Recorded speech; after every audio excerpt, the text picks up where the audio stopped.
एका सुंदर आणि श्रीमंत घराण्यातील मुलीचं लग्न एका गरीब शेतकऱ्याशी झालं. ती महिला बँकेत काम करत होती.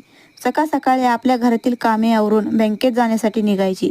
रोज सकाळी ती महिला बँकेत आवरून जाण्यासाठी निघायची. त्याच वेळी तिचा सासरा तिला काही ना काही काम सांगायचा. जसं की फोन आणून दे, चष्मा आणून दे.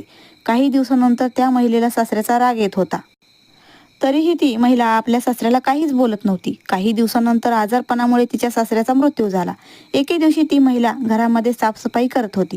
तेवढ्यात तिला सासऱ्याची डायरी सापडली. डायरीमध्ये सासऱ्याने लिहिले होते की, मुली, मला माहीत आहे की तुला सकाळ सकाळी काम सांगितल्यानंतर राग येत होता, पण आपण कधीही बाहेर जाताना मोठ्यांचा आशीर्वाद घ्यायचा. त्यामुळे मी काही ना काही बहाणा करून तुला काम सांगायचो आणि त्याच्या निमित्ताने तुला आशीर्वाद द्यायचो. ती डायरी वाचून महिलेच्या डोळ्यामध्ये पाणी येत होतं. या कथेशी सहमत असाल तर जाताना रामकृष्ण हरी म्हणा, व्हिडिओला लाईक करा आणि चॅनलला सबस्क्राईब करा. धन्यवाद.